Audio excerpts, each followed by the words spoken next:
Hello बच्चों, आप सब कैसे हैं। आशा करता हूँ आप सभी खुशल मंगल से होंगे। देखिए, आज हम ऑनलाइन स्टडी क्लास के सीरीज में आज एक नए अध्याय की शुरुआत करेंगे और इस नए अध्याय को हम कोशिश करेंगे अच्छी तरीके से सीख लें। तो आज का जो है हमारा कक्षा 9वीं का जो विज्ञान विषय है वह अध्याय 3 जिसमें परमाणु संरचना है। आज हम इस परमाणु संरचना के बारे में देखेंगे जिसे एटॉमिक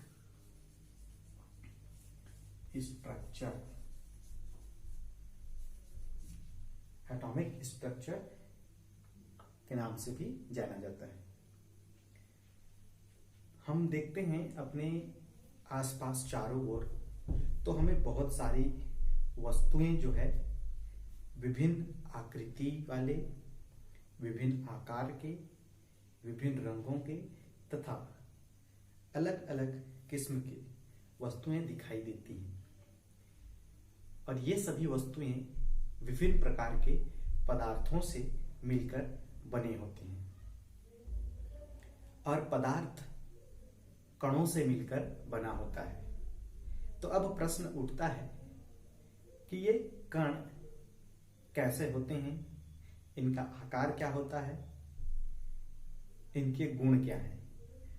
तो आइए हम एक क्रियाकलाप करके देखते हैं जिसके तहत हम ये जानने की कोशिश करेंगे कि किसी पदार्थ के जो कण होते हैं वो कैसे होते हैं। तो इसके लिए हम इस तरीके से 3 अलग अलग कांच के बर्तन लेंगे, ग्लास हैं अपने पास। तो इनमें सभी में मान लीजिए कि सभी में जो है 100 ml, इसमें 100 ml, इसमें 90 ml और इसमें भी 90 ml। इसमें 100 ml, इसमें 90 ml पानी, इसमें भी 90 ml पानी है। तो मेरे हाथ में यह एक विलयन है जो उजाला का है, उजाला। तो मैं देखता हूं इस पहले वाले गिलास में 1 चम्मच उजाला डालता हूं, 1 चम्मच उजाला। तो पहले गिलास में जब मैंने 1 चम्मच उजाला डाला तो आप देख सकते हैं इस पहले गिलास का जो कलर है वह नीला दिखाई दे रहा है। ओके, अब मैं क्या करूंगा, यहां पर 90 ml पानी है तो मैं ये मान के चलता हूं कि ये चम्मच जो है 10 ml पानी पकड़ता है। एक्चुअल में पकड़ता है नहीं, पर मान लीजिए कि ये 10 ml पानी पकड़ता है। अब इस विलयन में से मैं 10 ml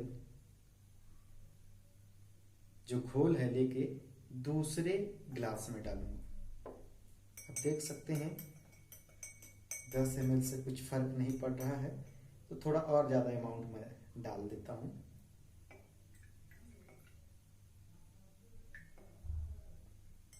अब देख सकते हैं एक्चुअल में 10 ml लेना है, पर 10 ml से कुछ भी दिखाई नहीं दे रहा था तो मैं एडजस्ट करके ले लिया हूं। अब देखिए, अब ये दूसरा सॉल्यूशन भी बन गया। अब इस दूसरे सॉल्यूशन से मैं कुछ भाग लेकर इस तीसरे गिलास में डालता हूं।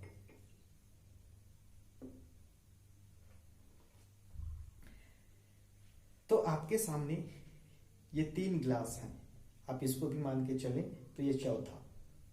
अब देखेंगे कि जो सॉल्यूशन था वो बहुत ही डार्क है, बहुत गहरा है। जब इससे मैंने कलर निकाला, उजाला निकाला और पहले गिलास में डाला तो यहां पर जो है पर्याप्त मात्रा में इस रंग के कण थे, जिसके कारण यह बहुत ही गहरा रंग का दिखाई दे रहा है। अब इस गहरे रंग से मैंने कुछ हिस्सा लिया और दूसरे गिलास में डाला तो जब मैंने यहां से निकाला तो मेरे पास जितने कण थे उनकी संख्या कम थी, जिसके कारण इस दूसरे गिलास का कलर जो है हल्का कलर में हो गया। अब मैं यहां से कुछ भाग निकाल के तीसरे गिलास में मैंने मिलाया, तो आप देख सकते हैं कि यहां से कुछ भी पता नहीं चल पा रहा है। अगर इस प्रोसेस को ऐसे ही कंटिन्यू करते चलें तो लास्ट में हमको जो गिलास मिलेगा उस गिलास के पानी में हमें कुछ भी कण दिखाई नहीं देंगे, लेकिन वहां पर कण कुछ ना कुछ रहेंगे। ओके, तो इस क्रियाकलाप से हमें यह पता चलता है कि जो पदार्थ का जो कण होता है वह बहुत ही सूक्ष्म होता है।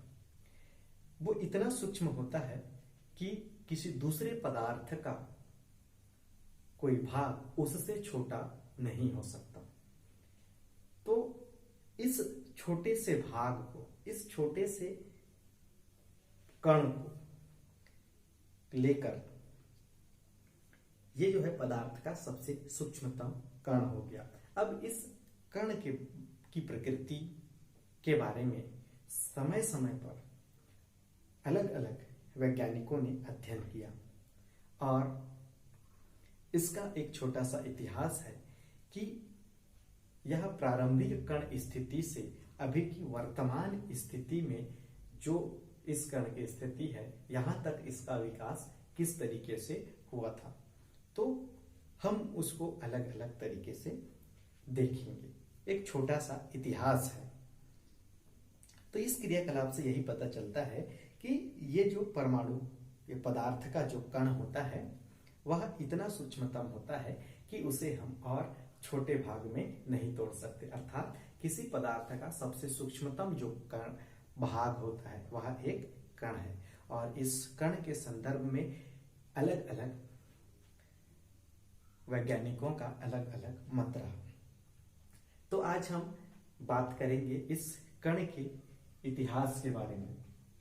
हल्का सा हम इसका इतिहास देखते हैं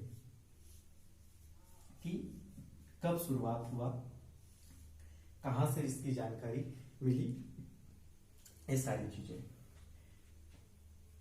तो एक भारतीय दार्शनिक हुए कणाद नामक एक भारतीय दार्शनिक थे। ये उस समय की बात है, ईसा से 500 वर्ष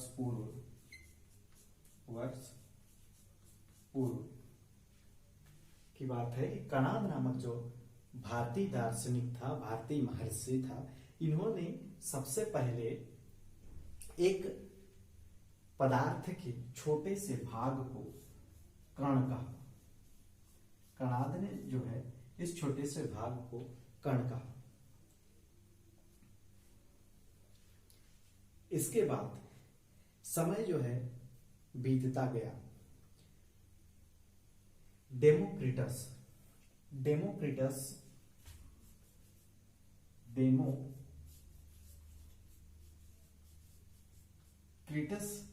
नामक वैज्ञानिक ने इस कण को एटमॉस कहा। एटमॉस का अर्थ होता है और टुकड़े में ना टूटना, और टुकड़ा ना होना।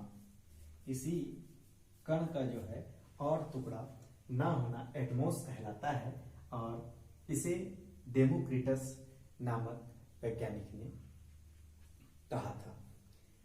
डेमोक्रिटस के बाद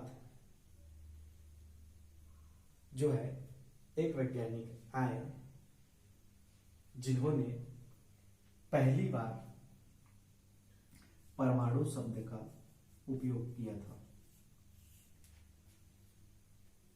डेमोक्रिटस के बाद जो पहले वैज्ञानिक आए, इन्होंने डेमोक्रिटस के बाद जो है परमाणु शब्द का प्रयोग किया था, वह था ल्यूक्रेशियस नामक वैज्ञानिक थे।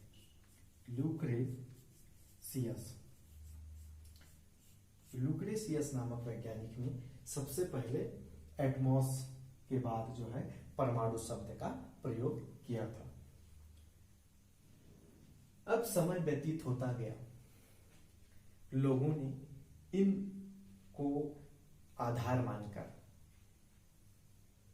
कण और इस परमाणु के बारे में अध्ययन लगातार करते गए। तो एक समय बाद आए डाल्टन। तो डाल्टन नामक वैज्ञानिक जो आया, इन्होंने इन सारी चीजों को अध्ययन करके डाल्टन का परमाणुवाद प्रस्तुत किया। तो इस तरीके से यह कुछ इतिहास है परमाणु के कण का जो है बदलता स्वरूप। अभी वर्तमान स्थिति में डाल्टन का परमाणुवाद जो है मान्य है, जिसको हम आगे की कक्षाओं में एक एक करके विस्तार पूर्वक अध्ययन करेंगे। तब तक के लिए आप सभी को धन्यवाद। जय हिंद, जय भारत।